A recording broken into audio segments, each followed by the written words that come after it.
So what we have got here, the result as the 10th hour with the 80 minutes, but which is logically correct, but readably it is incorrect, where we have never read any minutes more than the 60. So some logic needs to be used, or some calculation needs to be used, so that we can take care the extra minutes that has occurred here, which can be added to the hour. So let's see what is done for a calculation here. To modify, to carry the extra seconds into the minute column, or the extra minutes into the hour column. So what needs to be done here? So as usual, we are going to add the to our attributes of the two time objects and minutes of the two time objects, and store in a sum dot minute, and similarly for the seconds. So here in this part we have not taken care of what the, whether if the minute is going to be the value more than 60, or the second is going to be value more than 60 here. So in, for to avoid such confusion, here we have taken a logic as, if the second is greater than or equal to 60, we need to first extract the first 60 seconds by subtracting the value by 60, and whatever the extra value that is being got as result, so that is going to be added as a one value more to the minute. That means if we have the more than 60 seconds, then it is a whatever the 60 seconds that we have extracted, that is considered as a 1 minute, which needs to be added here. So similarly done for the minute as well. If the minute value is greater than or 60, so extract the 60 minutes from the value that you have got. So this 60 minutes is equal to the 1 hour. So that needs to be, the minute needs to be added as a one value more to the hour attribute of the sum object here. So in total you can return here. So this is how we can avoid the confusion of the minutes value more than 60 and minutes value more than seconds value more than 60 here. So one more confusion is over here. What if the value of the minute is 180? Even if we extract the first 60 seconds, which is a 1 minute, still we will be left with the 120 seconds here again, which is a more. So for this, what care has to be taken here? Instead of only one static condition here, we can include this condition into the loop, so that it recurringly continuously count if the value is more than 60, until and unless it is left with the seconds less than 60 and as well as the minutes less than 60. So what are the extra values that are for the seconds more than 60 and the minutes more than 60, continuously it needs to be added one value more to the minute or the hour here. So we'll see in the example what has been done there.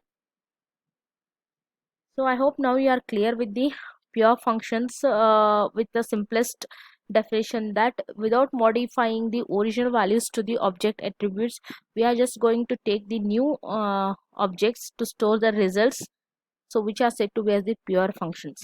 So with contrast to these pure functions, now we'll see what are the modifiers here. So here is a function name as an increment, which accepts the object of the time, and it will take a one more numeric value as a seconds here. So if you see here what has been done here, time dot second. So we are directly taking the same variable name here, time dot second, to make the modification to the attribute of the second with this time object here. So that means the original value what has been set as a parameter here, that will be modified, which is said to be as the modifiers here. What we did in a pure functions is, we have taken a new attribute or the new object here to store the result. Here in this case we are just taking the same object and we are storing the results, in which it is going to change the original contents of this object here. So the rest of the logic remains same here. This is the definition of the modifiers. So in your VTU examination they might ask you like, explain the difference between the pure functions or modifiers, or else explain the pure functions and modifiers with an example. So for this you can take the similar kind of the examples. So this is all about the pure functions and the modifiers. So as an exercise, what you are supposed to do is, you need to write a pure version of the increment that creates and returns a new time object rather than modifying the parameter. So to this example, where it has taken the same object and it has modified the original value, for this you need to write a pure function where you need to create a new object to store the results, and let the original contents of the time object remain same. So I'll leave the solution of this exercise to you only. It's quite very simple if you go through the pure function example. So now we'll go with the next example as convert the time objects to integers and take the advantage of the fact that computer knows how to do the integer arithmetic here. So here basically what we are dealing in this example is we are taking the time objects as a parameter to one function, and we want to convert that time object to the integer. So if you remember, the time is represented with the three attributes, that is hour, minute and the second. So what we are interested is we want to convert all these three attributes, that is hours, minutes and seconds, to a single number known as an integer. So how it is done is the simplest way is to convert the seconds to the minutes, minutes to the hours, or else vice versa, minutes to the hours to the minutes, minutes to the seconds, and then return only the one number which is a integer here. So how it is done, all of you know that the 1 minute is equal to the 60 seconds. So minutes is equal to time dot hour into 60. 60 minutes is equal to 1 hour, right? Plus time dot minutes, so which will give you the total minutes here. So whatever the total hours are there in the time object, which is represented with the attribute as a time dot hour, multiply it with a 60, which will give you the total minutes of this hour here, plus you need to add the minutes part of that time object, which will give you the total minutes here. So the next thing is seconds is equal to, as 60 minutes 60 seconds is equal to 1 minute. So once again multiply the total minutes by 60, and then remaining the seconds part of the this time object to be added to this. So at last whatever the value that is stored in this seconds will be the only one number representing the entire time object. This is nothing but saying the function to convert the time to the integer here. So same way you can also write the function where you can convert the integer to the time here. So how it can be done here is here pure function has been taken where you are creating a time object here. So in this we have taken a one mathematical built-in method, maths built-in method known as a division mod. So this is going to divide the seconds, the first parameter value with the second parameter here. In turn it will give you the result in the form of a first value being the quotient and second value being the remainder here, right? So it will divide this seconds by 60. So whatever the quotient is there, that will be stored in this variable minutes, and whatever the remainder is there, that will be stored in the this second value. That means you need to remember whenever you are going to use the division mod function, so the resultant will be in the form of the first quotients and then the reminders here. So what is done, basically there is a seconds value, that is one integer value, for which what we are doing, we have taken the two variables to store the result here, first being the minutes and second being the time dot second. So then we need to apply the division mod function for this seconds by passing the or dividing the seconds by the 60. Why? Because the 60 minutes is equal 60 seconds is equal to 1 minute here. So the quotient what you get will be the minutes and the remainder will be second, and this is going to continue same for the this minutes value here.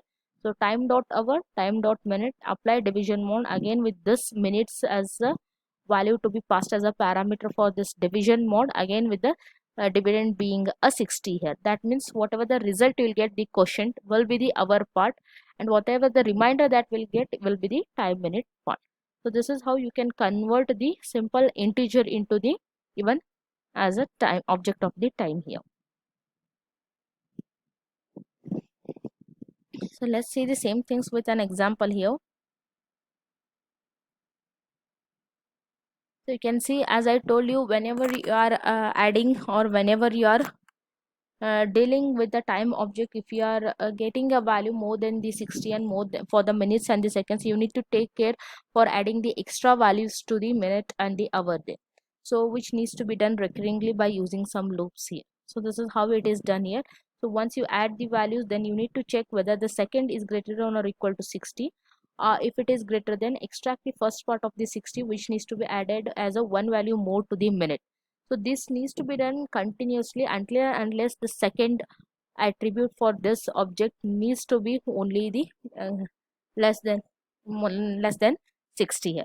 So similarly done for the minute as well. So rest of the functions I already have explained you. Here you can see how to convert the integer to the time, and the another function is to convert the time to the integer.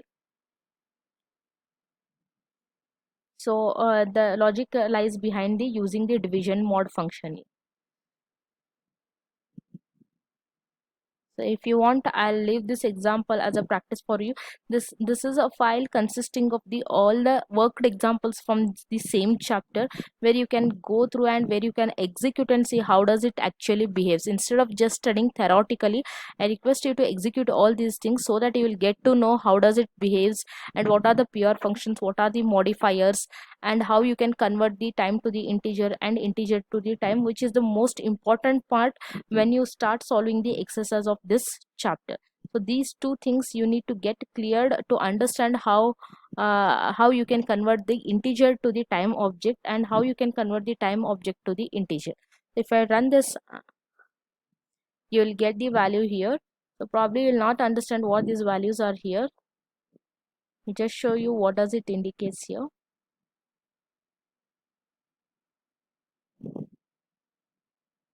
You can see the time object has been created, where the hour, minute and second has been set with some random values here.